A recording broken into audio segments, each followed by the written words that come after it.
Thank you. Thank you. Thank you. It's good to see everybody here this morning, and thank you for the work that you have been doing to continue to raise awareness about the plight of our brothers and sisters throughout the Middle East. The Psalms tell us the Lord is a stronghold for the oppressed, a stronghold in times of trouble. And what we see going on in the Middle East today is a recurrence of what even St. Paul talked about in the second chapter or second book of Corinthians. We are afflicted in every way, but not crushed, perplexed, but not driven to despair, persecuted, but not forsaken, struck down, but not destroyed, always carrying in the body the death of Jesus, so that the life of Jesus may also be manifested in our bodies. We've been seeing this going on for quite some time in the Middle East. My colleagues earlier had talked about some of the stark numbers that we've seen. 2/3 of the Christians in Iraq, going from 1.5 million down to just under 500,000 in 12 years. The situation in Syria is just as dire, and in other countries also.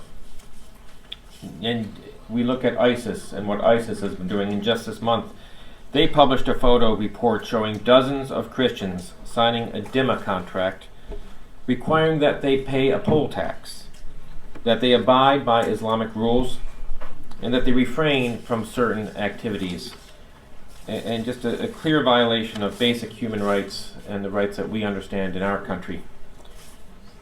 The West has been slow to recognize the peril of the dwindling minorities of the Middle East, Christians and non-Christians alike. For example, we think of the Yazidis. But recent actions by ISIS are changing that. In the wake of these atrocities, the likes of Pope Francis, other religious leaders, and indeed members of Congress are speaking up. And I've got to say that your work is vital in raising the awareness. So thank you very much for what you've been doing.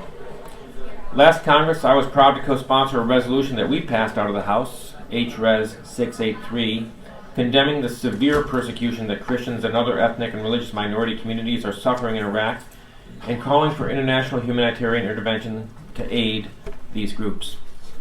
The United States, for its part, also remains the largest provider of bilateral assistance to address the humanitarian crisis in Syria, with more than $4 billion to date. Recently, the Appropriations Committee marked up its FY16 state and foreign ops bills, which places a priority on refugees from Syria.